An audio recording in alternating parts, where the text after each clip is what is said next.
이제 우리도 함께 자리에서 일어나셔서 우리의 마음과 정성과 뜻을 다해 우리 하나님께 예배드리겠습니다.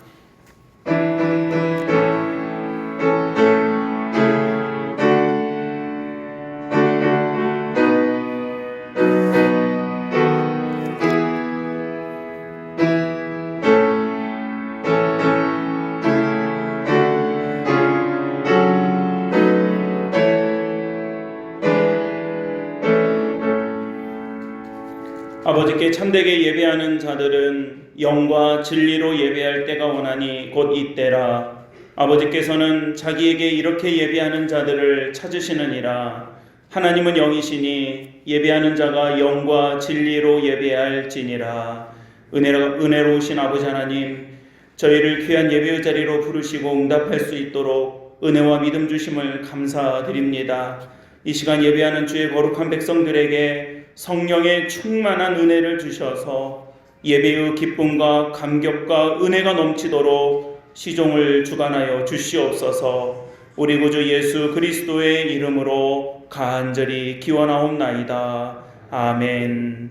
나는 전능하신 아버지 하나님 천지의 창조주를 믿습니다. 나는 그의 유일하신 아들 우리 주 예수 그리스도를 믿습니다. 그는 성령으로 잉태되어 동정녀 마리아에게서 나시고 본디오 빌라도에게 고난을 받아 십자가에 못 박혀 죽으시고 장사된 지 사흘 만에 죽은 자 가운데서 다시 살아나셨으며 하늘에 오르시어 전능하신 아버지 하나님 우편에 앉아 계시다가 거기로부터 살아있는 자와 죽은 자를 심판하러 오십니다. 나는 성령을 믿으며 거룩한 공교회와 성도의 교제와 죄를 용서받는 것과 몸의 부활과 영생을 믿습니다. 아멘.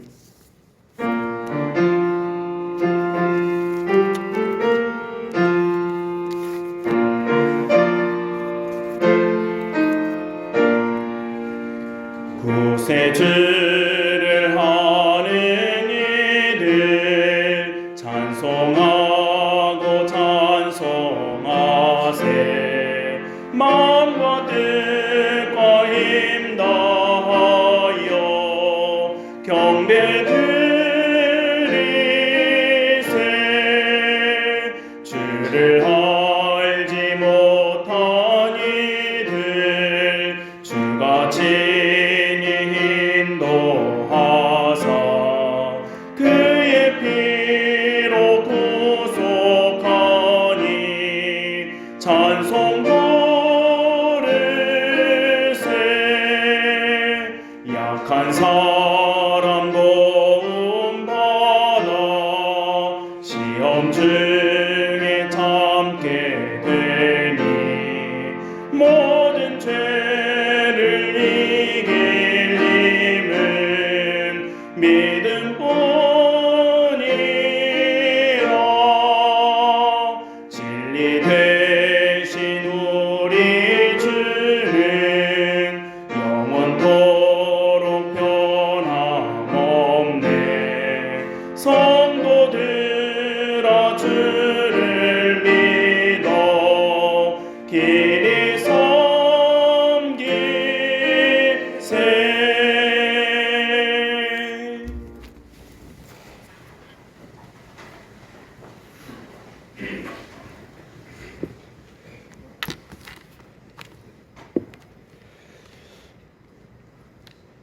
주님 몸된 제단이 이곳에 세운 후로 오늘까지도 지켜주시고 은혜를 베풀으시며 등불을 끄지 않으시고 밝혀주신 하나님께 감사를 드리옵나이다. 우리 성도님들이 세상에서 지치고 힘들고 절망하고 주저하고 싶을 때마다 교회에서 예배드리면서 기도할 때 하나님께서 용기를 주시고 샘을 주시면서 오늘까지도 인도하신 하나님 너무나 고맙고 감사를 드리옵나이다. 죄로 지신 연약한 육체가 건강을 회복하기 위하여 일주일에 하루가 필요함을 아시옵고 슬픔과 죽음을 나누고 소망 없이 살아가는 저희들에게 기쁨과 영생의 소망을 남겨주시니 감사를 드리옵나이다. 오늘 이 날에 죄로 상한 영혼들을 수행시켜 주시오며 피곤한 육체가 강건하게 하시옵소서. 평생의 죄와 허물 가운데 살아가는 저희들, 지난 한 주간도 하나님의 영광을 드리며 살기보다도 자신의 영광을 드리며 살 때도 있사오며 주님의 뜻에 순종하며 살기보다도 자신의 욕심에 복종하며 살 때도 있습니다. 하나님 나를 추구하며 살기보다도 세상 것을 사랑하며 살아왔던 저희들, 부족과 한물 저들을 주님께서 용서하여 주시옵소서. 빛된 저희들이 빛을 잃지 말게 해주시고 소금된 저희들이 맛을 잃지 않도록 해주시며 제사장된 저희들이 항상 예배에 진실하도록 주님께서 은혜 베풀어 주시옵소서. 오늘은 성령 강림 여덟째 주일을 맞이했습니다. 아버지 하나님, 성령 강림절을 맞이하면서 저희들이 살아오면서 참으로 예수 믿는 자들은 본래 그 모습을 변화시켜 참으로 주님의 뜻에 순종하면서 희생을 각오하면서 살아왔지만은 저희들은 그렇지 못함을 고백합니다. 주님의 제자들처럼 저희들이 살지 못하지만은 아버지 하나님, 그 저희들의 삶을 늘 기억하면서 늘 참으로 저희들도 그 뜻을 본받아 하나님 말씀 중심이면서 살아가서도 은혜 베풀어 주시옵기만을 간절히 바라고 원합니다. 아버지 하나님, 이 시간도 예배를 통하여 하나님의 살아계심과 예수 그리스도께서 우리들이 구주가 되심을 고백하게 해주시고 구원의 확신을 얻고 생명의 꼴을 풍성히 얻고 돌아가서 한 주간도 주님과 동행하며 살아계시고 어디 가든지 참으로 주의 말씀이 항상 발이 등불이 되며 길이 빛이 될 수 있도록 은혜 베풀어 주시옵소서. 우리 사역교를 좀 사랑해 주셔서 참으로 당일부터 주일날 교회까지 각 부서마다 맡긴 사명 잘 감당하게 해주시고 그 사명을 잘 감당함으로 하나님이 선하신 뜻이 이루어지고 시대적 사명을 잘 감당하는 교회가 되게 해주시며 또한 주일날 교회 청소년들 그들을 지켜주셔서 참으로 하나님 말씀에서 이탈하지 않게 해주시고 하나님 말씀 중심에서 그들이 살아가면서 장차 참으로 지혜를 얻어서 하나님 나의 귀한 그릇들이 되고 민족과 사회를 위해 쓰임받는 좋은 일꾼들이 될 수 있도록 은혜 베풀어 주시옵기를 간절히 바랍고 원합니다. 아버지 하나님, 우리 사교의 성도님들 참으로 힘든 하루하루 보내는 성도님도 많이 있습니다. 아버지 하나님께서 늘 지켜주시고 늘 인도하셔서 참으로 은혜 받고 참으로 늘 주님과 늘 함께하는 생활을 살아감으로 말미암아 하나님께서 가정마다 은혜를 부수 복 주셔서 늘 하나님께 영광 돌리는 삶을 살아도 은혜 베풀어 주시옵소서. 아버지 하나님, 참으로 권우른 목사님, 김동 목사님, 또한 사교의 성도님들도 몸이 아픈 성도들도 있습니다. 저희들은 참으로 어떻게 할 도리가 없지만 주님 앞에 기도들 수밖에 없사오니 주님이 그 치료의 손길을 기다리고 있습니다. 주님께서 치료해 주시고 회복시켜 주셔서 참으로 주님을 기쁘시게 하는 그런 주님을 기쁘시게 하는 그런 삶을 살아가도록 주님께서 은혜 베풀어 주시옵기만을 간절히 바라고 원합니다. 코로나로 인해서 전 세계가 걱정 의심하고 있습니다. 참으로 여러 가지로 제약된 그런 생활로 인해서 많은 사람들이 어려움을 당하고 있사오니 하루속히 이 코로나가 종식되어 모든 사람들이 지구촌 안에 모든 사람들이 정상적인 생활을 할 수 있도록 은혜 베풀어 주시옵소서.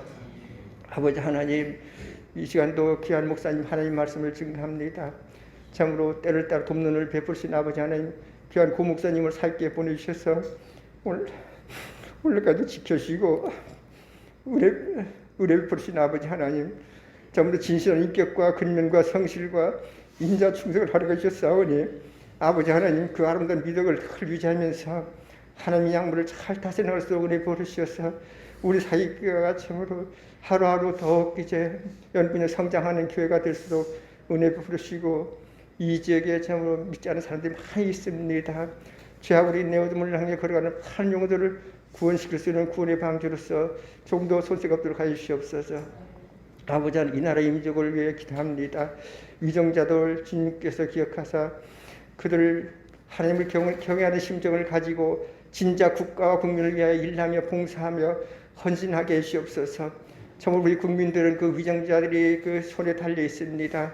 참으로 그들이 먼저 하나님을 잘 섬기고 참으로 나라를 잘 다스림으로 말미암아 국민들이 안정된 삶을 살아가도록 은혜 베풀어 주시옵소서.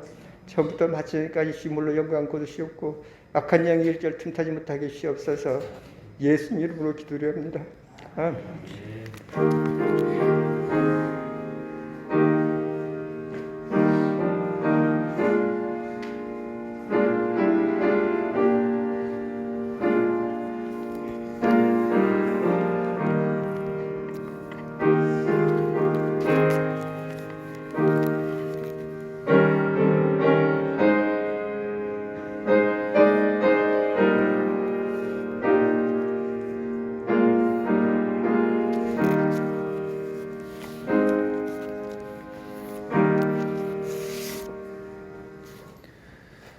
오늘 우리에게 주시는 하나님의 말씀은 사도행전 23장 1절부터 11절의 말씀입니다.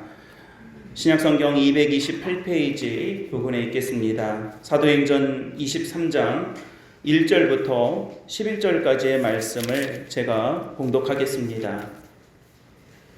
바울이 공회를 주목하여 이르되 여러분 형제들아 오늘까지 나는 범사의 양심을 따라 하나님을 섬겼노라 하거늘 대제사장 아나니아가 바울 곁에 서 있는 사람에게 그 입을 치라 명하니 바울이 이르되 회칠한 담이여 하나님이 너를 치시리로다. 내가 나를 율법대로 심판한다고 앉아서 율법을 어기고 나를 치라 하느냐 하니 곁에 선 사람들이 말하되 하나님의 대제사장을 내가 욕하느냐. 바울이 이르되 형제들아 나는 그가 대제사장인 줄 알지 못하였노라. 기록하였으되 너는 너의 백성의 관리를 비방하지 말라 하였느니라 하더라. 바울이 그중 일부는 사두개인이요 다른 일부는 바리새인인 줄 알고 공회에서 외쳐 이르되 여러분 형제들아 나는 바리새인이요 또 바리새인의 아들이라. 죽은 자의 소망 곧 부활로 말미암아 내가 신문을 받노라. 그 말을 한즉 바리새인과 사두개인 사이에 다툼이 생겨 무리가 나누어지니 이는 사두개인은 부활이 없고 천사도 없고 영도 없다 하고 바리새인은 다 있다 함이라. 크게 떠들새 바리새인 편에서 몇 서기관이 일어나 다투어 이르되 우리가 이 사람을 보니 악한 것이 없도다. 혹 영이나 혹 천사가 그에게 말하였으면 어찌하겠느냐 하여 큰 분쟁이 생기니 천부장은 바울이 그들에게 찢겨질까 하여 군인을 명하여 내려가 무리 가운데서 빼앗아 가지고 영내로 들어가라 하니라. 그날 밤에 주께서 바울 곁에 서서 이르시되 담대하라. 내가 예루살렘에서 나의 일을 증언한 것 같이 로마에서도 증언하여야 하리라 하시니라. 하나님의 말씀입니다. 오늘 주시는 이 말씀으로 우리 말씀의 은혜를 나눌 때에 예배 자리에 나오신 우리 모든 믿음의 가족들에게 하나님의 은혜와 또 성령의 역사가 함께 하시기를 주님의 이름으로 간절히 축복합니다. 귀한 자리에 잘 나오셨는데요. 우리 주위에 있는 분들과 눈인사로 이렇게 인사 먼저 나누시겠습니다. 잘 오셨습니다. 반갑습니다. 귀한 예배 자리에 나오신 모든 분들을 환영하고 또 축복합니다. 우리는 지난 6월 마지막 주일에 성령 강림주일을 맞이하면서 사도행전의 말씀을 중심으로 예수님께서 약속하신 그 성령께서 이곳에 임하신 이후에 어떤 일들이 일어나고 있는가라는 관점에서 말씀의 은혜를 함께 나누고 있습니다. 한 2달 정도 이렇게 말씀을 쭉 나눴는데요. 우리가 사도행전의 말씀을 보면 예루살렘 교회, 그러니까 베드로를 중심으로 해서 처음 세워졌던 이 예루살렘 교회와 또 그 이후에 사울이라고 하는 사람이 등장을 함으로써 이 바울로 바뀐 이 바울을 통해서 이방 선교와 또 이방 교회들이 어쩌지 해서 생겨나게 되었는가라고 하는 것들이 사도행전 말씀에 이렇게 쭉 기록이 되어 있습니다. 그래서 우리가 사도행전은 성령의 도우심, 사도행전 1장과 2장에 기록되어 있는 이 성령의 역사, 성령의 도우심으로 말미암아서 어떤 일들이 하나님의 역사 가운데 이루어졌는가, 어떻게 교회가 세워지고 어떻게 하나님의 일들이 우리에게 이루어졌는가라고 하는 것들을 볼 수가 있습니다. 그래서 여러분 모든 성경 66권이 다 마찬가지이겠지만 이 사도행전의 말씀은요, 교회의 역사에 있어서 굉장히 중요한 말씀이고요. 또 우리의 개인의 신앙의 삶과 생활에 있어서도 우리가 어떤 믿음의 삶을 살 것인가, 성령의 도우심으로 내가 어떤 삶을 살 수 있는가라고 하는 것들을 확인하기에 너무나도 중요한 말씀이 이 사도행전의 말씀입니다. 그래서 우리 목사님들이 사도행전 말씀으로 설교를 많이 하시는데요. 저도 뭐 이 사도행전 그 강해 설교도 뭐 익히 한번 했었고, 지금 이제 또 다른 관점에서 제가 이번 2달 동안 말씀을 나누고 있지만, 우리에게 있어서 이 교회 또 우리 신앙, 우리 가정에 있어서 사도행전이 주는 이 영적인 메시지는요, 굉장히 우리에게 도전을 많이 주는 말씀이다라고 볼 수가 있습니다. 특히 이번 지난 2달 동안에 우리는 이러한 과정 속에서 성령께서 임하시고 나서 그 이후에, 성령 임재 이후에 어떤 일들이 되어지고 있는가, 이건 여러분 꼭 바울에게만 주어지는 일이 아니었습니다. 베드로에게만 주어지는 일이 아니었습니다. 바나바에게만 있었던 일이 아니었습니다. 바울을 통해서 보여주신 하나님의 역사, 성령 강림 이후에 되어지는 그 수많은 하나님의 동행하심 속에서 되어지는 일들이 누구에게도 이루어지는 일들입니까? 이 시대에 저와 여러분들에게 주어지는 일들이라는 거예요. 할렐루야. 이 믿음의 은혜와 역사 속에서 우리가 살아가는 거예요. 그래서 여러분, 우리가 지난 8주 동안에 이 성령 강림 이후에 어떻게 되었습니다 라고 하는 제목으로 쭉 말씀의 은혜를 나누고 있습니다. 증언하게 되었습니다. 나눌 수 있게 되었습니다. 부름받게 되었습니다. 고난을 이길 수 있게 되었습니다. 용납하게 되었습니다. 헌신하게 되었습니다. 말씀에 경청하게 되었습니다. 그리고 이제 2개의 주제가 남았습니다. 그리고 오늘 주제가 바로 보호받게 되었습니다 입니다. 여러분 좀 작은 소리로 저 한번 따라해 보시죠. 보호받게 되었습니다. 예. 오늘 주제는 이거예요. 성령 강림 이후에 하나님께서 저와 여러분들을 통해서 뭐 할 수 있게 해주셨다고요? 보호받게 해주셨다라고 하는 것을 오늘 역사를 통해서 함께 말씀을 나누고자 합니다. 여러분, 바울의 여정과 삶을 한두 마디로 이렇게 요약할 수 있는 건 아니에요. 워낙 많은 일들이 있었기 때문에 뭐 이런 관점 저런 관점에서 우리가 들여다보고 또 관찰해보면 바울의 삶과 또 그 선교의 여정을 뭐 한두 마디 한 단어로 딱 요약하기란 쉬운 일은 아닙니다. 그럼에도 불구하고 우리가 한마디로, 이건 제가 요약한 거예요. 바울의 인생을 한마디로 한 단어로 딱 요약해서 말하자면 어떻게 말할 것인가? 저는 이렇게 요약했어요. 쉽지 않다. 쉽지 않다. 너무 쉽지 않은 삶을 살았어요. 너무 어렵고 힘든 여정이었습니다. 그가 하나님 예수 그리스도를 만나고 예수 그리스도를 영접하고 또 복음을 증거하는 삶을 살기 시작하면서 그는 뭐 인생이 술술술술 풀리고 좋은 뭐 여정만 그 앞에 놓여진 것이 아니라 쉽지 않은 인생을 살았어요. 여러분, 그의 인생을 이렇게 자기 스스로 고백하고 있는 부분 중에 자기 인생을 고백하고 있는 중에 제일 잘 묘사하고 있는 게 고린도후서 11장 23절에서 27절의 말씀입니다. 여러분, 고린도후서는요, 바울이 마게도니아 지방에 있을 때에 고린도 교회에 보낸 편지니까요. 아마 우리가 바울의 1차, 2차, 3차 전도 여행을 이야기했을 때에 3차 전도 여행, 그러니까 4차는 이제 예루살렘에서 로마로 붙잡혀가는 과정이니까 빼고요. 그가 정말로 복음을 전하기 위해서 첫 번째 여행을 다니고 두 번째 여행을 다니고 세 번째 여행을 다녔는데 그 3차 전도 여행의 마지막 부분에서 기록된 말씀이라고 볼 수 있거든요. 그러니까 그 3차 전도 여행 마지막 부분에 고린도 교회에게 편지를 보내면서 자기의 인생을 두고 이렇게 쭉 묘사를 하고 있는 거예요. 그러니까 여러분, 제가 지금 23절부터 27절까지 쭉 한번 읽어드려 볼 테니까요. 머릿속에 바울의 그 여정들, 다니면서 이런 일들이 있었구나 라고 하는 것들을 머릿속에 한번 떠올리면서 이 말씀을 들어보시기 바랍니다. 고린도후서 11장 23절에서 27절의 말씀이에요. 내가 수고를 넘치도록 하고 옥에 갇히기도 더 많이 하고 매도 수없이 맞고 여러 번 죽을 뻔하였으니 유대인들에게 40의 감한 매를 5번 맞았으며 3번 태장으로 맞고 1번 돌로 맞고 3번 파선하는데 일주야를 기품에서 지냈으며 여러 번 여행의 강의 위험과 강도의 위험과 동족의 위험과 이방인의 위험과 시내의 위험과 광야의 위험과 바다의 위험과 거짓 형제 중에 위험을 당하고 또 수고하며 애쓰고 여러 번 자지 못하고 줄이며 목마르고 여러 번 굶고 춥고 헐벗었노라, 이렇게 말하고 있어요. 여러분 이렇게 머릿속에 좀 그려지십니까? 마음이 막 울컥한 거예요. 이 부분을 보면. 예수 그리스도를 영접하고 나서 그가 복음을 전하기 위해서, 전도를 하기 위해서 3번의 여행을 뭐 유럽으로 해가지고 처음 뭐 아시아로 해가지고 막 이렇게 다녔지 않습니까? 그 제가 이렇게 성지순례 때 바울이 넘어다녔다고 하는 그 산맥을 이렇게 봤는데 입이 떡 벌어지는 거예요. 한라산만한 게 산맥으로 있는 거예요.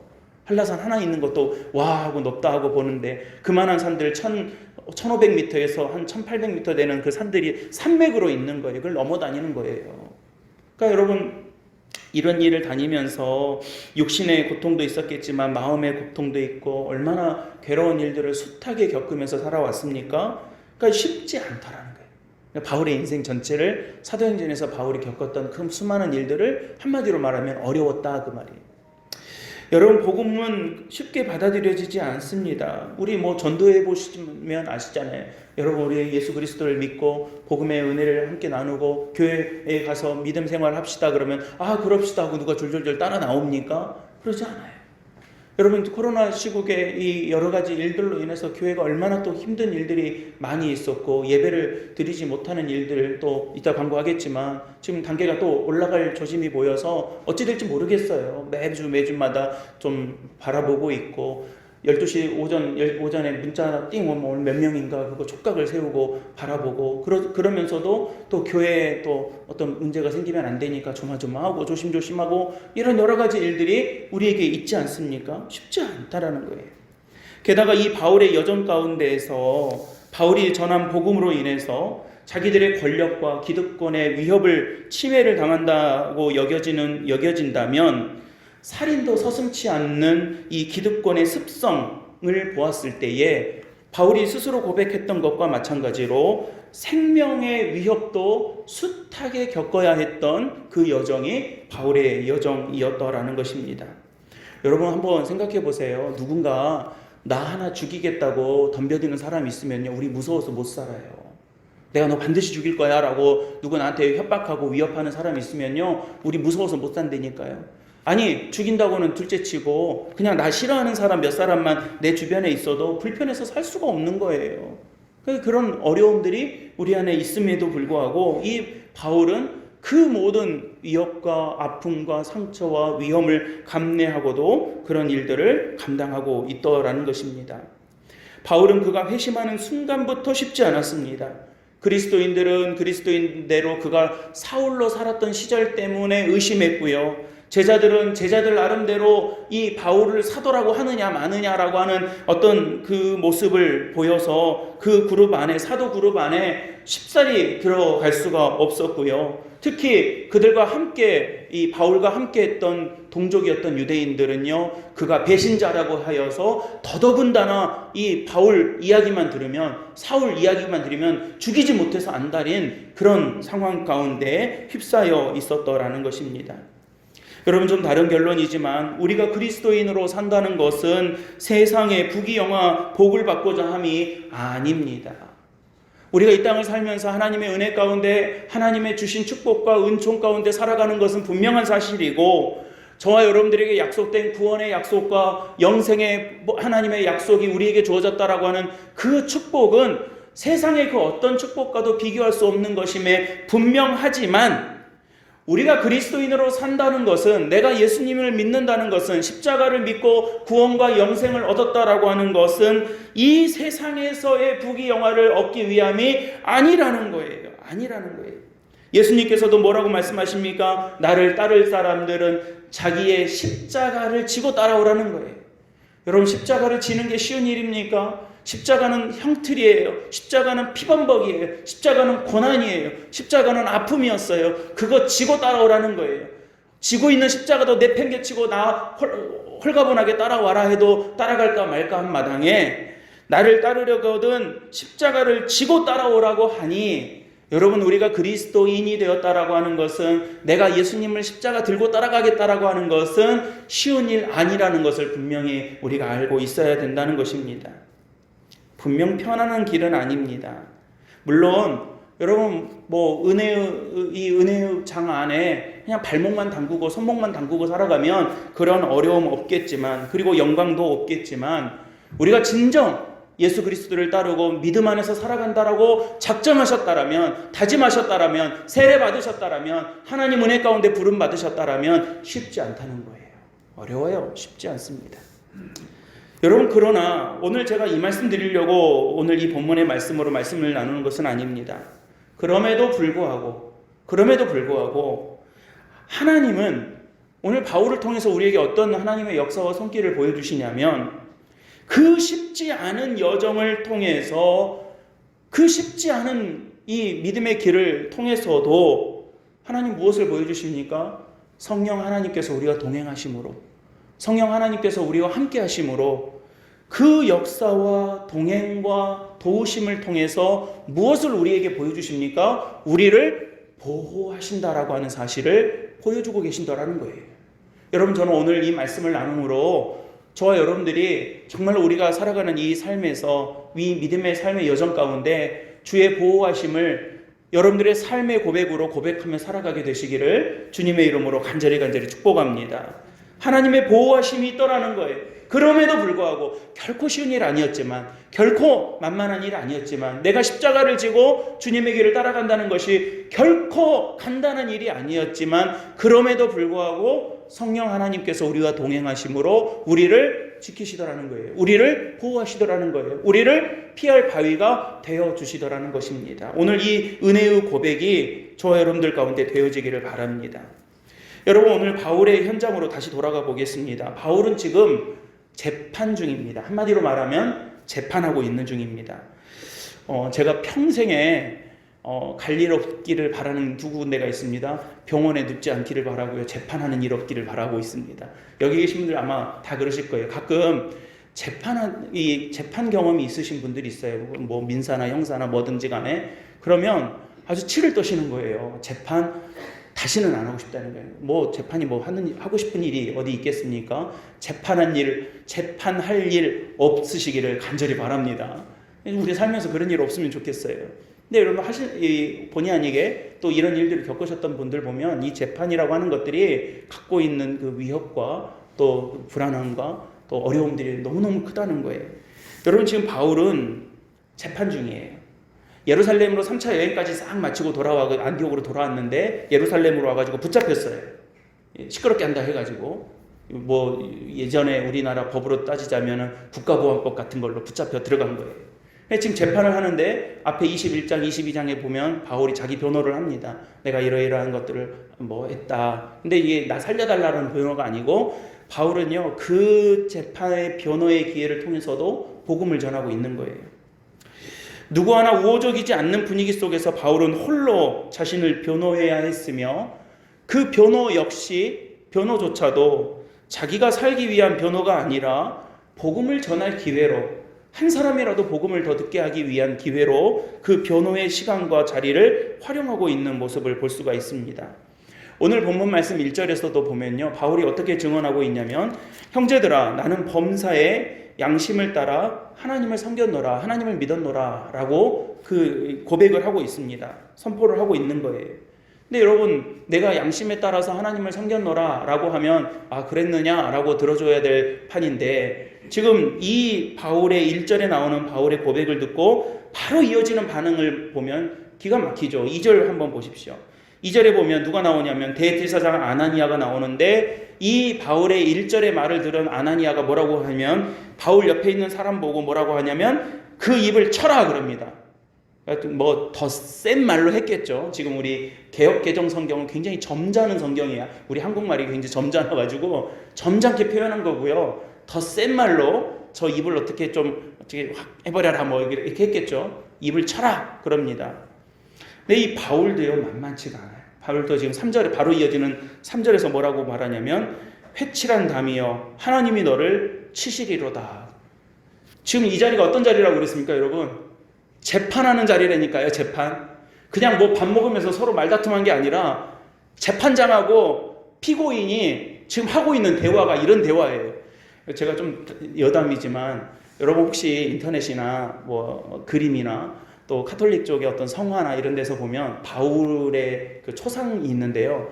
바울이요, 좀 웃기는 이야기지만 관상이요, 보통 센 사람이 아니에요. 이마가 홀 튀어나와가지고 대머리인데요. 아주 빼쩍 말라가지고 제가 이제 성지순례 갈 때 이렇게 가는 데마다 바울의 그림들이 이렇게 있는데 볼 때마다 느낀 게 이 바울 한성질 하셨겠다 이 생각이 들 때가 많아요. 이 인상이 아주 그냥 떡부러 우리 제주말로 요망지게 생겼습니다.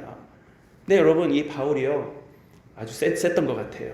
복음의 이 확신을 가지고 대제사장하고 지금 말다툼을 하는데 내가 하나님을 내 양심에 따라 믿었노라 그러니까 입을 쳐라 그러니까 회칠한 담이여 너는 하나님께 저주를 받을 것이다. 지금 이러고 있는 거예요. 어디서요? 재판장에서요. 그러니까 여러분 이 재판 끝난 거예요? 안 끝난 거예요? 이 재판 끝난 거예요 이제. 지금 안 그래도 제가 어떻게 본의 아니게 무리를 일으켜서 죄송합니다 하고 나와도 뭐 나올까 말까 한 마당에 대제사장하고 지금 이러고 있었으니 끝난 거예요. 여러분 지금 대제사장복 아나니아더러 바울이 뭐라고 하냐면 회칠한 담이라고 그랬습니다. 여러분 회칠한 담은 뭐냐면요 회를 칠했다는 거예요. 담에다가 그냥 설렁설렁 만든 담인데 거기다가 회를 칠해서 멀쩡한 담처럼 해놓은 거예요. 그러니까 예수님께서 비유로 말씀하실 때 회칠한 무덤 이야기 말씀하셨지만 그거하고 좀 다른 차원이에요. 여러분 회칠한 담은 참 나쁜 겁니다. 겉만 번드르르하게 칠해놓고 이 담이라는 게 뭡니까? 막는 거잖아요. 막는 거. 이 담은요 회칠한 담이 가려져 있으면 겉은 멀쩡하게 생겼는데 자기도 남을 못 보고 남도 자기를 못 보게 하는 거예요. 밖에서도 안을 들여다보지 못하게 하고 안에서도 밖을 못 보게 하는 것이 담이에요. 그러니까 여러분 예수님께서 말씀하시잖아요. 자기만 그릇된 길로 가는 것뿐만이 아니라 남도 이 바리새인들 보고 이 회칠한 무덤이라고 말씀하실 때 자기만 지옥길로 가는 것이 아니라 다른 사람들까지 끌고 그 자리로 끌고 가는 이 회칠한 무덤과 또 독사의 자식들 같은 이 바리새인들이라고 책망하지 않으셨습니까? 우리가 뭐 사회적으로 무리를 일으키는 어떤 지도자들을 볼 때 그냥 자기들 하나 범죄하는 것으로 끝나고 자기들 하나 이 잘못된 길로 가는 것으로 끝나는 게 아니에요.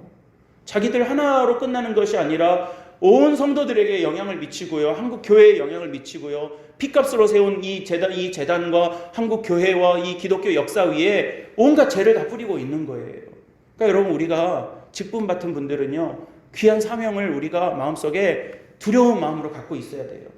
목사이기 때문에 두려운 마음이 있어야 되는 거예요. 나 하나 잘되고 잘못되고가 문제가 아니에요. 장로님들도 마찬가지예요. 권사님들 마찬가지예요. 우리 집사님들 집사 임명 받으시는 거 1년이면 그냥 자동으로 되는 거라고 가볍게 여기지 마셔요.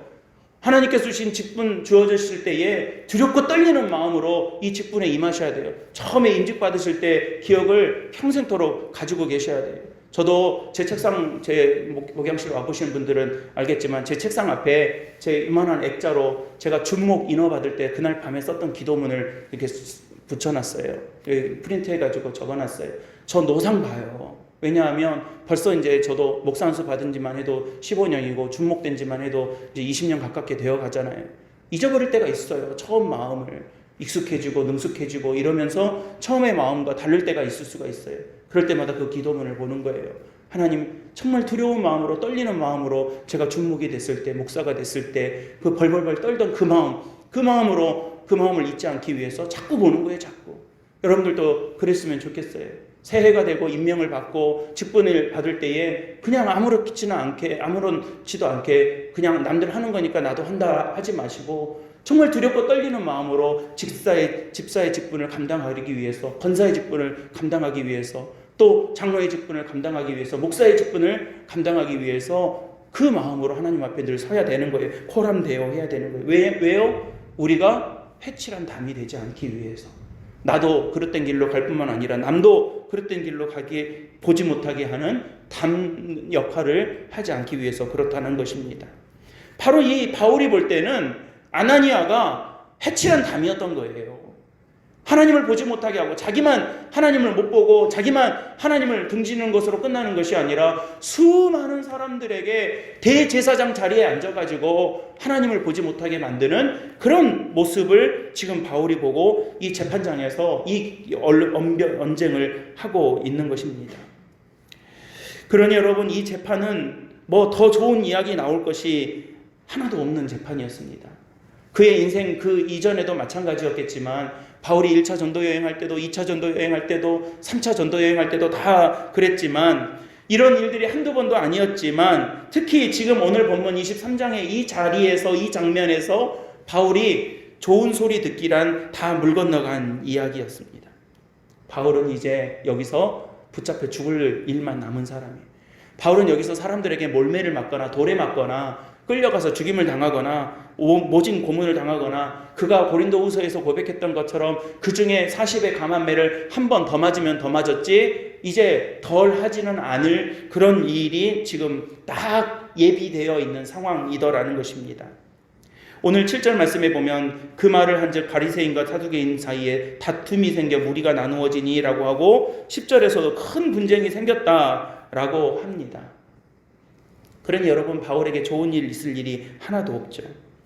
그런데 여러분 오늘 이러한 상황을 제가 길게 설명드렸던 것은 그런 상황 속에서 제가 오늘 말씀 앞부분에서 말씀드렸던 것처럼 성령이 어떻게 역사하셨냐라는 거예요. 이걸 우리가 봐야 돼요.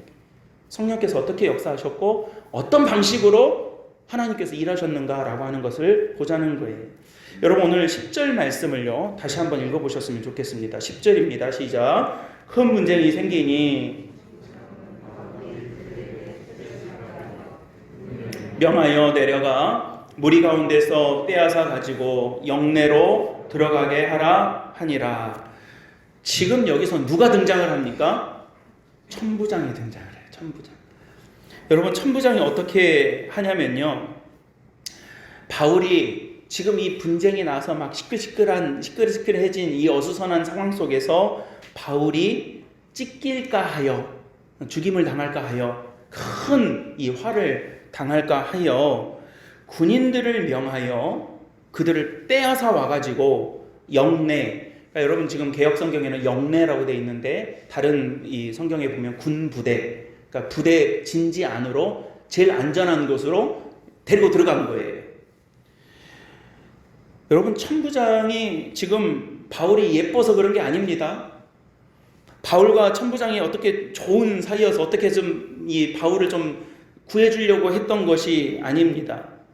그럼 상황이 돌아가는 것을 보니까 바울도 대제사장하고 지금 뭐 이미 끝났고 지금 되어지는 그 말을 듣고 있던 사두개파와 바리새파 사람들이 서로 자기들끼리 또 싸우고 거기서 이제 또 사두개파 사람들은 죽이려고 막 득달같이 담배들고 있고 유대인들은 어떻게 해서든 이 바울을 없애버리려고 하고 있는 이 와중에 꼼짝없이 바울이 죽게 생겼는데 천부장이 보니까요 바로 앞에 22장에서 무엇을 알게 되냐면요, 백부장하고 천부장이 어떤 일을 알게 되냐면 바울이 로마 시민권자라는 걸 딱 알게 된 거예요. 그러니까 지금 이뻐서가 아니라 로마 시민권을 가진 사람이 재판도 없이 사람들한테 몰매 맞아서 죽었다 그러면 누가 책임을 져야 돼요? 자기들이 책임을 져야 되니까 바울 예뻐서가 아니라 자기한테 불똥 튈까봐 바울을 군인을 동원해서 빼가지고 군부대에다가 넣어놓는 거예요. 지금 그런 일이 벌어진 것입니다. 그렇게 만약에 죽었다가는 자기에게 문제가 생기고 이 문제가 더 커져서 자기 안위에 문제가 생길까 싶어가지고 바울을 살려준 거예요. 여러분 이런 일들은요 바울이 아마 그의 사역에서 성경에 기록된 거 말고도 숱하게 많이 겪어왔던 일들이었습니다. 그러나 오늘 이 본문만으로도 확인되는 하나님의 보호하심이 어떤 것인지를, 어떤 특징과 어떤 하나님의 섭리를 가지고 있는지를 오늘 말씀을 통해서 확인하고 마음에 담고 돌아가셨으면 좋겠어요. 첫 번째로 오늘 이 사건을 통해서 우리가 볼 수 있는 것은요, 하나님의 사람은 우리가 다 알지 못하는 하나님의 방법으로 우리를 보호하신다라고 하는 것을 여러분들이 꼭 기억하시기 바랍니다. 하나님의 사람은 우리가 알지 못하는 하나님의 방법을 통해서 우리를 뭐 하신다고요? 보호하신다고요. 여러분 우리가 이 믿음으로 살면, 이 섭리와 신비를 충분히 기대하면서 살면요, 이 세상에서 우리가 대비하고 준비하고 우리를 보호해 줄 거라고 믿고 있는 그것이 주는 안위와 평안함보다 훨씬 더 기쁨과 은혜 가운데 살아갈 수 있더라는 거예요. 여러분 우리가 하나님을 기대한다라는 말은요, 내 뜻대로 될 것이다 라고 하는 것을 기대하는 것이 아닙니다. 우리가 하나님을 기대합니다 라고 하는 말은 내가 원하는 대로 될 것입니다 라고 하는 것이 아니에요.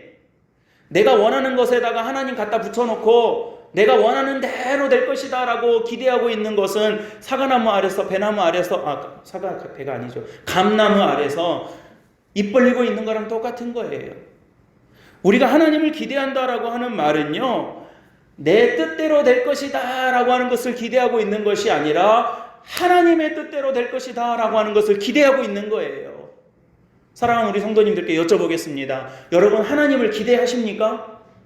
여러분 하나님을 기대하고 살고 계십니까? 여러분들이 하나님을 기대하면서 살아가시기를 주님의 이름으로 축원합니다.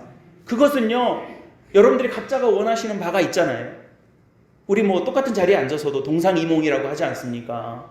서로 다른 생각할 수 있어요. 내가 기대하는 것이 서로 다를 수가 있어요. 똑같은 대의를 추구하는 것 같아도요, 그 안에서는요 다 자기 셈이 있고 속이 다 있을 수 있어요. 그런데 여러분, 우리 그리스도인들이 하나님을 기대합니다 라고 하는 것은 그런 것들 싹싹싹싹 피해가지고 내가 원하는 것, 내가 바라는 것대로 어떻게 쏙 이루어지기를 기대하는 것이 아니라 하나님께서 원하시는 것, 하나님께서 뜻하시는 것이 딱 이루어질 줄로 믿습니다 라고 하는 것을 기대하는 거예요. 여러분, 하나님의 방법을 기대하는 겁니다. 내가 다 몰라요. 하나님의 방법이 몇 가지인지는 우리가 다 헤아릴 수가 없어요. 여러분, 하나님의 뜻이 어떤 것인지는 하나님이 아시는 거예요. 저는 제가 설교하고 말씀 전할 때 여러분 이거 하나님의 뜻입니다 라고 제가 이렇게 함부로 선포하지 않아요.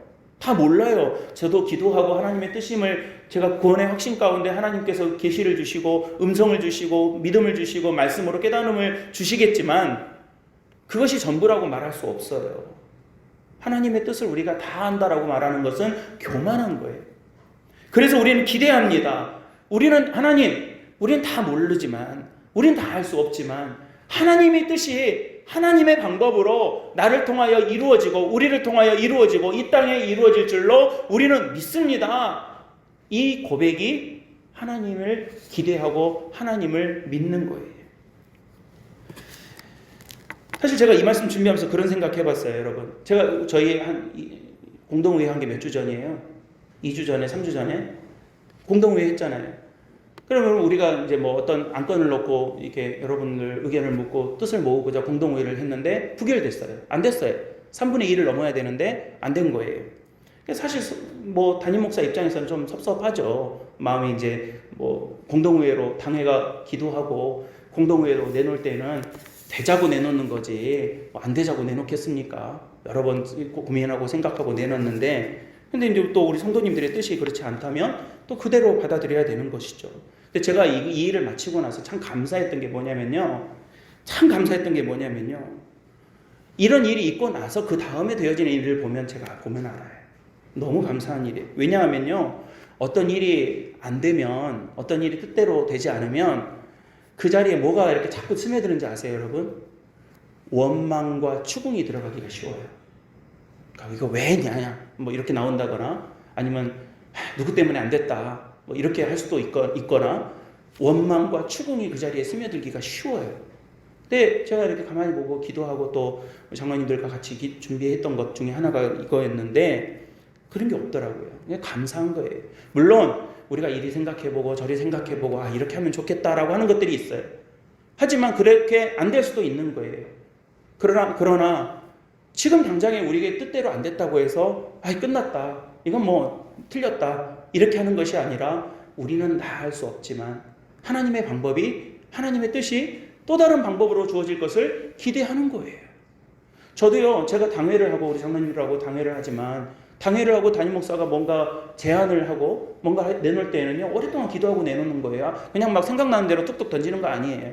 그럴 때 어쩔 때는요, 대부분은 장로님께서 목사님 그럼 좋겠습니다 하고 같이 기도하고 그 일들을 해가요. 근데 어쩔 때는요, 장로님 목사님 그거 아닌 것 같아요, 목사님 좀 더 생각해 보시죠 할 때 있어요. 그러면 제가 생각하고 기도하고 준비했던 것들이 막히잖아요. 그럼 섭섭할 수가 있어요. 하지만 나중에 시간이 지나고 나서 보면 하나님께서 그때의 어떤 그 브레이크를 통해서 하나님께서 또 안전하게 또 이렇게 방향을 틀치고 또 길을 여시고 또 그렇기 때문에 전혀 생각하지 못했던 하나님의 일들을 우리가 목도하게 되는 기회가 되기도 하더라는 거예요. 여러분, 우리가 이런 하나님의 방법으로 우리를 보호하신다는 것을 저와 여러분들이 예배 자리에서 확인하고 돌아가셨으면 좋겠습니다. 바울을 누가 지켜줬습니까? 천부장이 지켜줬어요. 천부장은 착한 사람 아니었어요. 천부장은 바울과 친한 사람이 아니었어요. 그런 사람이 아니었음에도 불구하고 하나님은 천부장을 통해서 바울을 지키게 하신 거예요. 천부장을 통해서. 바울만 그런 게 아닙니다. 여러분, 모세는 이 라인강에 던져졌어요. 어린아이가, 갓난아이가 죽으라고 이 강에 던져졌는데 그 강에 던져진 배경은 바로 이집트의 파라오가 모든 애기들 다 죽이라고 해가지고 죽을지 살지도 모르는데 바닷가에다가, 이 강가에다가 던진 거 아니에요. 그 모세를 누가 건져요? 그 파라오의 딸이 건져요. 원수의 딸이 건지는 거예요. 여러분, 다윗은 블레셋의 보호를 받은 적이 있습니다. 다니엘은 느부갓네살 왕의 보호 아래서 하나님의 역사를 경험했습니다. 수많은 일들이 성경 안에 보면 정말 이 안 맞아야 될 상대를 맞아 통해서 하나님의 일들을 이루어 가시는 것들을 우리가 엄청나게 많이 보게 되는 거예요. 여러분, 우리는 우리를 지켜줄 만한 것들이 무엇인지를 생각하고 준비해 놓으면서 살려고 합니다. 나 이거 있으면 나를 지켜줄 수 있을 것 같아. 나 이거 있으면 내가 지켜질 것 같아. 나 이거 있으면 안전할 것 같아. 라고 생각하면서 그런 것들 준비하고 살아가는 거죠. 제가 우연한 기회에 인터넷에서 뭘 하나 봤냐면, 여러분, 우리나라는 없는데 미국에 이런 게 있다고 그래요. 가정용 핵 벙커가 인터넷으로 팔린다고 그럽니다. 가정용 핵 벙커. 이게 뭐냐면요, 핵폭탄이 떨어지면 안전하게 숨을 수 있는 그 벙커를 자기 집 마당에다가 이제 설치를 하는 건데, 이게 얼마 정도 하냐면 한 1억 정도 한대요, 보급형이. 그러니까 이게 뭐냐면, 핵폭탄이 떨어진다 그러면 자기들 마당으로 쏙쏙 마당에 있는 벙커로 들어가서 문 딱 닫으면 그 안에 물도 있고 밥도 있고 뭣도 있고 인터넷 노트북도 있고 라디오도 있고 뭐 여러 가지가 있대요. 약도 있고 해가지고 거기서 4인 가족이 한 열흘 정도 이상을 버틸 수 있는 그 벙커가 이렇게 마당에다가 지하에다가 콘크리트로 튼튼하게 만들어 놓는 게 있대요. 그러니까 그런 거 있으면 안전하다고 여기겠죠. 그러니까 또 하겠죠. 굉장히 생각보다 많은 사람들이 한다고 그래요. 그런 게 있으면 나를 지켜줄 수 있을 거야. 그런 게 있으면 나를 보호할 수 있을 거야. 라고 하면서 그게 꼭 나쁘다는 것이 아니라 그런 것들을 우리가 준비하면서 살아요. 내가 집은 있어야 나를 좀 지켜줄 수 있지 않겠나. 내가 어떤 자리에 올라가야 나를 좀 지킬 수 있지 않겠나. 아니면 어떤 공동체 안에서 내가 이 정도 어떤 말발은 좀 세울 수 있어야 나를 지킬 수 있고 내 가족을 지킬 수 있을 거 아닌가 라고 여기면서 살아가게 되는 것입니다. 네, 여러분, 하나님의 말씀을 잘 보세요. 하나님의 말씀을 보셔요. 하나님께서 어떻게 우리를 보호하시고 어떤 식으로 우리를 지키시는지를 보셔요.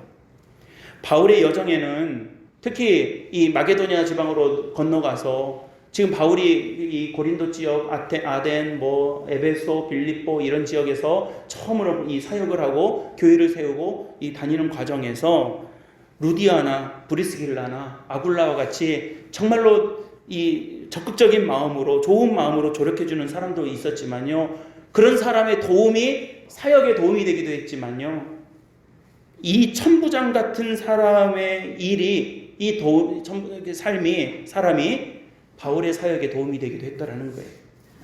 그래서 여러분 늘 생각하는 말씀이지만 로마서 8장 28절 말씀에 하나님을 사랑하는 사람들에게는, 그 뜻대로 부르심을 받은 사람들에게는 모든 일이 합력하여 선을 이룬다는 사실을 우리가 압니다. 이 믿음의 고백을 저와 여러분들이 할 수 있게 된다는 사실이에요.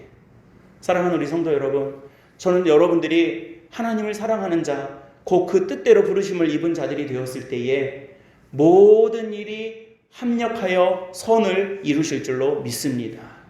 그 모든 일 속에 어떤 일들이 있는지는 모르겠어요. 어떤 일이 우리에게 좋은 일인지 나쁜 일인지는 다 모르겠어요. 그러나 우리는 알아요. 하나님을 사랑하는 사람들에게는, 하나님 앞에 예배자로 선 사람들에게는, 내가 예수 그리스도를 믿고 십자가 구원의 소망을 가지고 살아가는 사람들에게는 모든 일이 합력하여 선을 이룬다는 거예요. 모든 일. 내가 볼 때는 이거 딱 안 좋은 일이고, 내가 볼 때는 딱 어려운 일이고, 내가 볼 때는 이건 딱 멸망한 일이겠지만, 하나님께서는 그 모든 것들을 잘 반죽해서 모든 것들을 합력해서 딱 내놓는 것이 선을 이루느니라. 이게 하나님의 방법인 거예요. 우리 지금 코로나 시대라고 하잖아요. 아마 지금 2021년인데 저희 인생에, 저희 삶에 2020년, 2021년이 어떻게 기억될지 모르겠어요. 저는 제가 개인적으로 97년도에 제가 대학교 4학년이었는데 우리나라에 IMF가 터졌어요. 제가 대학을 졸업할 때 IMF랑 같이 세상에 나왔어요. 제가 나왔던 대학은 그냥 소위 취업률이 200%라고 했던 대학이었어요. 나오면 다 회사 따라 들어갔던 그런 학교였어요. 그런데 학교의 절반이 회사를 가지 못하고 그 어려운 일들을 겪게 됐던 그런 상황 속에 내던져지게 된 거예요. 너무너무 힘들었어요. 그때 제가 졸업할 때 제가 몸이 아파가지고 1년 늦게 졸업하는 바람에 제 동기들보다 늦게 졸업해서 제 친구들이랑 하는 말이 니네들은 꽃가마 타고 졸업했는데 나는 지게를 짊어매고 졸업했다고. 나는 왜 하필 1년 늦게 졸업해가지고 이 고생을 하는지 모르겠다고. 그때 푸념처럼 그랬거든요. 1년 차이로 한 해만 늦게 일찍 졸업했으면 내가 좋게 졸업했을 텐데 그랬어요. 그러나 여러분, 제가 돌이켜서 그 이후로 수많은 세월이 지나고 저도 이제 살아가고 가정을 이루고 목회를 하고 사역을 하고 여러 가지 일들 가운데 살아보면 제가 97년, 98년에 겪었던 그 일들이 저에게 좋은 약이 되고 이 좋은 도전이 될 때가 너무너무 많아요. 아마 저는 그런 기대를 갖고 살아요. 하나님이 2020년, 2021년, 22년까지는 정말 안 갔으면 좋겠고요. 이 두 해를 겪어왔는데 우리가 이제 또 뭐 상황을 지금 보고 있지만 우리가 좀 시간이 지나서 이 때를 돌아보면 하나님 이러시려고 교회를 이렇게 하시려고 이 세상을 이렇게 하시려고 우리를 그렇게 하시려고 그 두 해를 그렇게 힘들었지만 건너가게 하지 않으셨나 하고 고백할 수 있게 되리라고 저는 그런 믿음으로 기도해요. 한번 보자고요. 하나님께서 이 코로나를 어떻게 이용하실지, 어떻게 이 코로나를 통해서 우리를 보호하실지, 코로나에 걸리면 죽었다, 큰일 난다, 라고 하고 지금 다 경직되고 움츠러들고 이렇게 위축되어 있는 상황 속이지만, 여러분 믿음의 눈으로 한번 보자고요. 하나님께서 이 코로나를 어떻게 이용하실지, 하나님께서 어떻게 역사하실지를 우리가 볼 수 있을 때에, 우리가 다 할 수 없는 하나님의 방법으로 우리를 보호하시는 하나님을 경험하게 되실 줄로 믿으시길 바랍니다. 두 번째로 오늘 이 바울에게 보여주신 하나님의 말씀 가운데 우리가 생각할 수 있는 것은요, 우리가 사명을 붙들고 있는 한은요 끝까지 우리를 보호하신다는 사실을 저와 여러분들이 기억하셔야 되는 것입니다.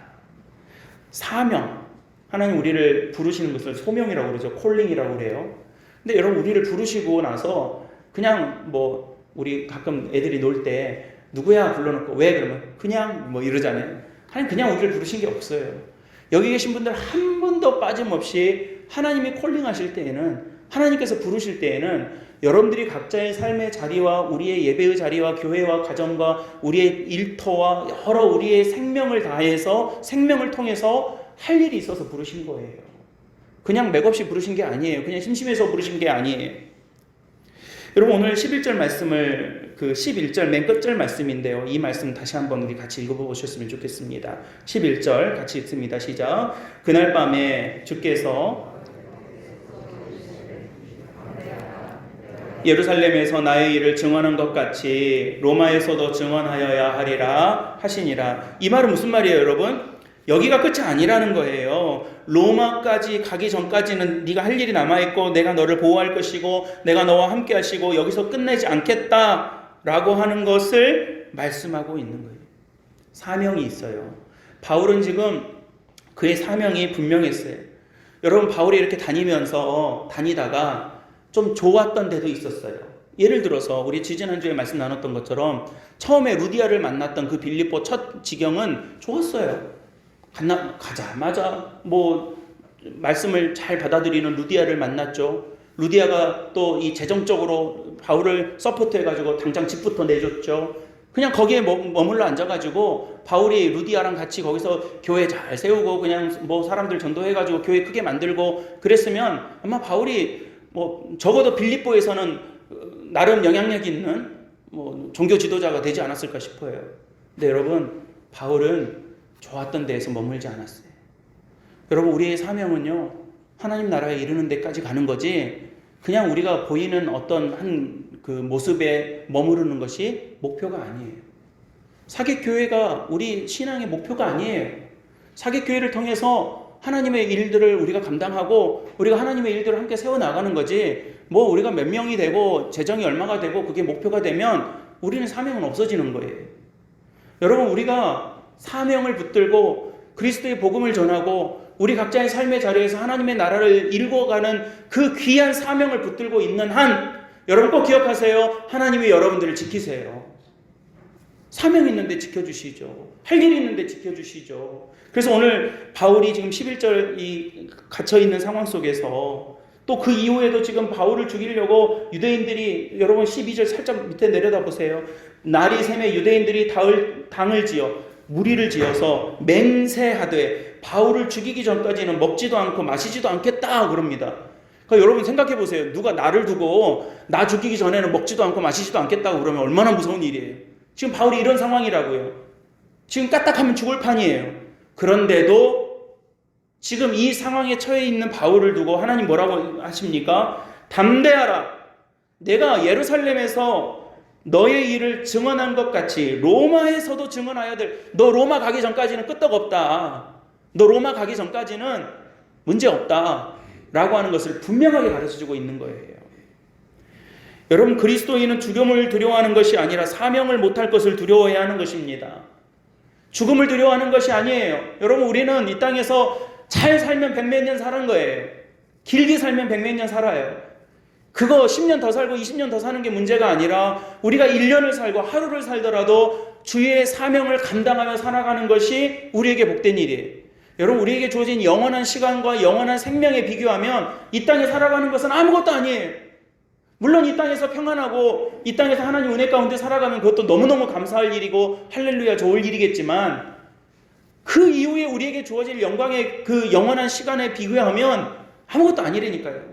그러니까 여러분, 우리가 두려워하고 우리가 걱정해야 될 것은 여기서 내가 몇 년 더 사냐 덜 사냐 어떻게 사냐 좀 더 버냐 덜 버냐 뭐 더 높은 자리에 올랐느냐 좀 덜 높은 자리에 올라갔느냐 그것을 이야기하는 것이 아니라, 그걸 걱정할 것이 아니라 내가 이 땅에 부름받아 하나님의 비한 사명으로 부름받아 왔는데 아무것도 못하고 사명 감당 못하고 살아갈 것을 두려워해야 되는 거예요. 여러분, 지금 바울은 굉장히 끝난 것 같은 상황에 처해 있습니다. 그러나 끝난 것처럼 보이는 것이지 끝이 아니에요. 바울이 빌립보 감옥에 갇혔을 때, 로마 감옥에 갇혔을 때에, 에베소 감옥에 갇혔을 때에 이 바울이 정말로 다 끝난 것처럼 보여진 상황이었지만 끝난 것처럼 보인 거지 끝난 게 아니라는 거예요. 여러분, 우리가 살아가면서도요 끝난 것처럼 보일 때가 있어요. 혹시 여러분 오늘 이 예배 자리에 나오시기 전에 저 여러분들의 어떤 삶의 자리를 이렇게 보시고 아 이건 끝난 거 아닌가라고 보여졌다라면 그 보여진 것에 속지 마시기 바랍니다. 하나님의 사명을 붙들고 있는 한 여러분 끝난 게 아니에요. 세상은 계속해서 우리한테 말해요. 계속 말해요. 뭐라고 말합니까? 끝났어. 가망 없어. 희망을 갖기 어려워. 절단 났어. 끝난 거야. 더 이상 소망이 없다. 계속해서 말해요. 사탄이 여러분 뿔 달고 검은 망토 입고 빨간 눈 해가지고 우리한테 막 무섭게 다가오는 게 아니에요. 우리 마음속에 몇 마디 던져주는 거예요. 끝났어. 희망 없어. 에이 뭐 안 돼. 이런 말들을 계속 우리한테 던져주는 거예요. 세상에 도전이 뭐가 있습니까? 너 돈 없니? 끝이야 너. 너 좋은 학교 안 나왔어? 안 돼 너. 그러면 너 희망 없어. 너 몸이 아파? 연약해? 너 배경 없어? 너 수저가 무슨 수저야? 물어봐가지고 어렵다 하면 에이 안 돼. 아이 뭐 이번 생은 글렀어. 뭐 이 세상에서 그냥 하는 말들이 그러잖아요. 그게 세상의 메시지예요. 그게 세상의 메시지. 그게 여러분 하나님이 주시는 메시지가 아니고 자꾸 우리를 넘어뜨리려고 하는 사단의 메시지고 세상의 메시지더라는 거예요. 여러분 똑같이 이러고 있지 마시기 바랍니다. 똑같이 이런 메시지를 서로 주고받고 있지 마세요. 여러분, 우리는 그리스도인들이에요. 우리는 하나님의 백성들이에요. 하나님의 말씀, 하나님의 말이, 이번 주 수요일을 제가 그런 말씀 나눌 텐데, 하나님의 말이 여러분들의 입을 통해서 전파되기를 간절히 축복합니다. 사단의 말을 여러분들이 옮기지 마세요. 사탄의 말을 여러분들이 전달해 주지 마세요. 여러분들이 사탄의 대변인이 되어주지 마세요. 무슨 막 욕을 하고 무슨 험한 말을 해서 사탄의 말이 아니에요. 절망하게 만들고, 힘 빠지게 만들고, 믿음 없게 만들고, 하나님의 말씀을 외면하게 만들고, 하나님의 말씀을 두 번째, 세 번째, 네 번째로 밀어놓게 만드는 것이 사탄의 대변인 역할을 하는 거예요. 여러분, 하나님의 말씀의 대변인 역할을 하세요. 여러분, 하나님의 사람들에게는 하나님의 맡겨주신 사명이 있습니다. 그게 저는 복음을 전하고 또 목회를 하고 교회를 섬기는 일이 제 사명이에요. 저는 그걸 위해서 끝까지 살 거예요. 저는 그것을 위해서 제 모든 것을 걸 거예요. 저는 이거 말고는 아무것도 없어요. 저의 모든 기능은 이거 외에는 다 소멸되고 있어요. 세월이 갈수록 그래요. 여러분들의 사명이 있어요. 여러분들의 삶의 자리에서 맡겨진 사명이 있고 복음을 위해서 쓰여질 그 삶의 자리가 있는 거예요. 그것들을 위해서 다 애써 살아가시기 바랍니다. 힘들겠죠. 어렵겠죠. 그러나 여러분 꼭 기억하십시오. 하나님께서 그 사명 다할 때까지 여러분들을 지키실 줄로 믿으시길 바랍니다. 그게 우리의 안전이에요. 그게 우리의 힘이에요. 여러분, 저는 바울의 아까 제가 먼저 읽어드렸던 고린도후서의 말씀을 읽으면서 참 이 마음이 뭉클하고 어떨 때는 가슴이 아프지만 또 동시에 고린도후서 4장 9절의 말씀을 읽을 때마다 정말 용기가 나고 도전이 돼요. 여러분, 제가 고린도후서 4장 9절 말씀 읽어드립니다. 사방으로 우겨쌈을 당하여도 쌓이지 아니하고 답답한 일을 당하여도 낙심하지 아니하며 박해를 받아도 버림받지 아니하며 거꾸로 뜨림을 당하여도 망하지 아니한다. 그래. 여러분, 제가 이 말씀 다시 한번 읽어드릴 때 여러분들의 말씀으로 받고 아멘으로 받아보시기 바랍니다. 사방으로 우겨쌈을 당하여도 쌓이지 아니하고 아멘. 답답한 일을 당하여도 낙심하지 아니하고 아멘. 박해를 받아도 버림받지 아니하고 아멘. 거꾸로 뜨림을 당하여도 망하지 아니한다. 아멘. 여러분, 이 하나님을 우리가 믿습니다. 이 하나님이 우리를 보호하십니다. 성령께서 우리에게 오셔서 그냥 우리 곁에 그냥 따라다니는 것이 아니라 우리를 이렇게 지키시고 이렇게 보호하시고 이렇게 동행하십니다. 고린도서 4장 18절 말씀에 우리가 주목할 것은 보이는 것이 아니요 보이지 않는 것이니 보이는 것은 잠깐이요 보이지 않는 것은 영원합니다 라고 우리에게 말씀하십니다. 사랑하는 우리 사객교회 성도 여러분, 오늘 성령께서 저와 여러분들과 함께 하시고 함께 하시는 그 성령께서 우리와 동행하실 때에 저와 여러분들을 보호하실 줄로 믿으시길 바랍니다. 여러분들을 지키실 줄로 믿으시기를 바랍니다. 여러분들은 혼자가 아니에요. 여러분들 외톨이가 아니에요. 여러분들 세상에 내던져진 어떤 그런 이 독립된 개체가 아니에요. 하나님께서 지키시고 하나님께서 함께 하시고 하나님께서 동행하신 줄로 믿으셔야 합니다. 그 은혜 가운데 살아 승리하시고 또 우리가 살아가는 모든 삶의 자리에서 이 믿음을 고백하며 승리하시기를 우리 주 예수 그리스도의 이름으로 간절히 축원합니다. 아멘. 기도하겠습니다. 사랑과 은혜가 많으신 아버지 하나님, 어려움과 고통 가운데서도 하나님을 바라보는 귀한 믿음을 우리에게 허락하여 주시고 그 믿음의 은총 가운데 주님을 바라볼 수 있는 은혜를 부어주심을 감사드립니다. 사랑하는 귀한 종들 머리 숙여 하나님 앞에 예배하고 기도할 때에 우리를 지키시고 보호하시는 하나님의 놀라운 섭리를 고백하며 믿음으로 살아갈 수 있도록 도와주시옵소서. 우리 구주 예수 그리스도의 이름으로 간절히 기도드립니다. 아멘.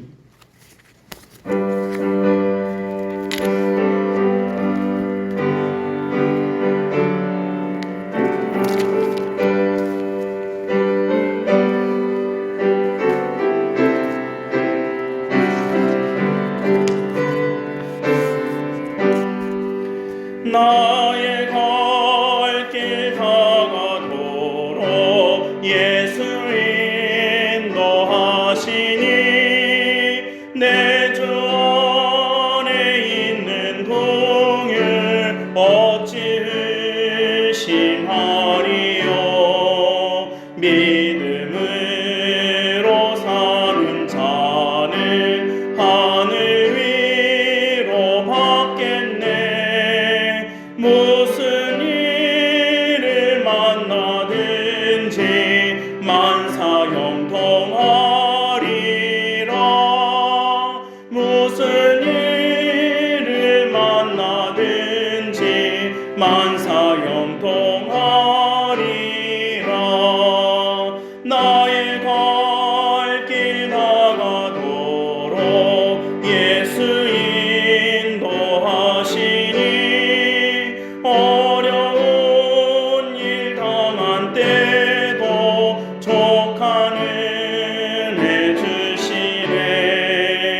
나는 심히 고단하고 영혼 매우 가라나 나의 앞에 반석에서 샘물 나게 하시네 나의 앞에 반석에서 샘물 나게 하시네 나의 갈 길 다가도록 예수 인도하시니 그의 사랑 어찌 큰지 말로 할 수 없도다 성령 감화 받은 영혼 하늘 날아갈 때에 영영 부를 나의 찬송 예수 인도하셨네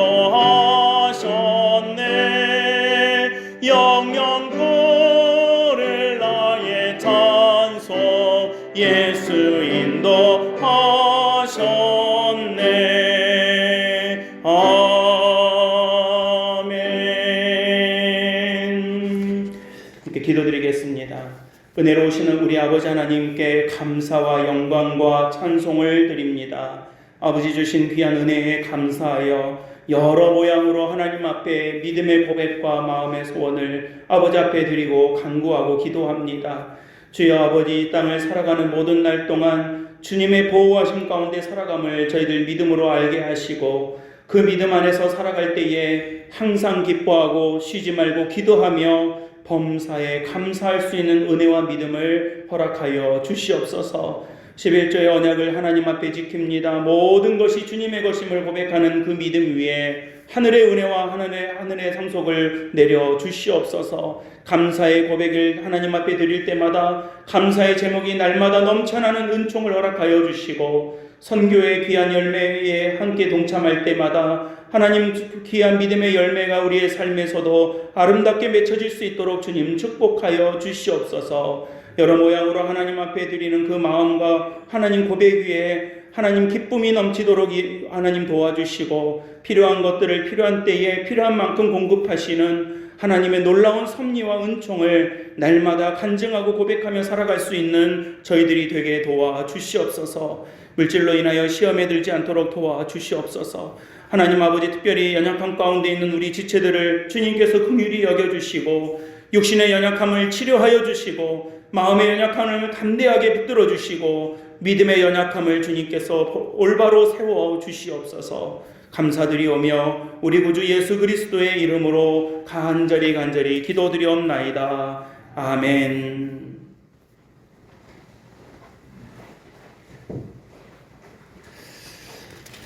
네, 오늘 교회 소식과 평화의 인사를 함께 나누도록 하겠습니다. 우리 주위에 있는 분들과 이렇게 인사합니다. 주 안에서 사랑합니다. 축복합니다. 네, 귀한 예배 자리에 나오신 우리 모든 분들을 예수님의 이름으로 축복합니다. 오늘은 성령 강림 후 8째 주일이고요. 성령 강림의 은혜와 또 우리 말씀을 통해서 성령 강림 이후에 우리와 함께 하시는 하나님의 은혜를 늘 마음속에 기도하며 믿음으로 살아가는 우리 가족들 되시기를 바랍니다. 우리 교회는 제주도 종교시설 방역 지침에 따라서 주일 예배와 현재 수요 예배 새벽 기도회를 현장 예배로 드리고 있는 중입니다. 코로나 극복을 위해서 함께 노력하면서 동시에 예배를 통해서 함께 은혜 나눌 수 있도록 기도하고 동참해 주시기 바라고요.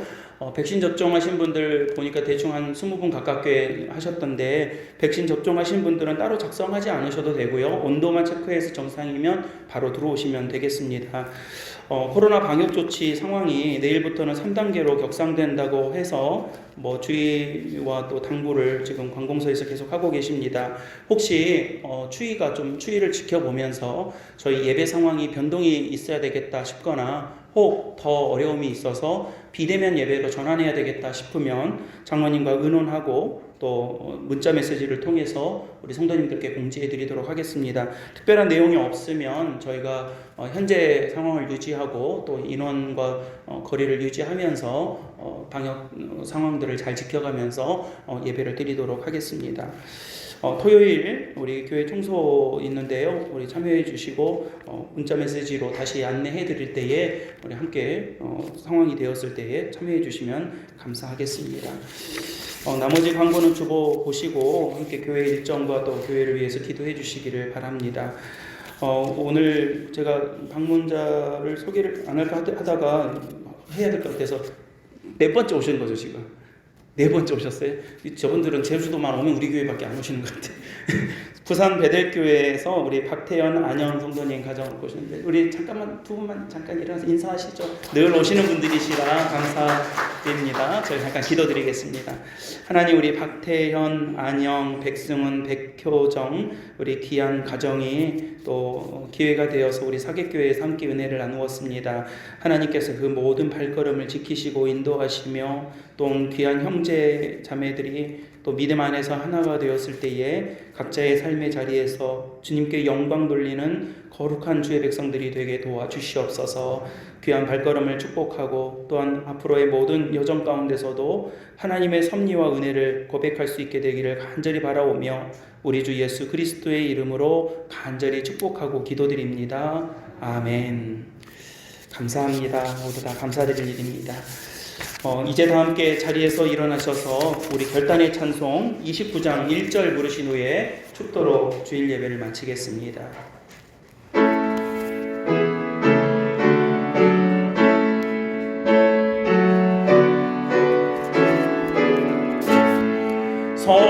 성도여 다 함께 할렐루야 아멘. 주 찬양하여라 할렐루야 아멘. 주 보좌 앞에서 택하신 은혜를 다 찬송하여라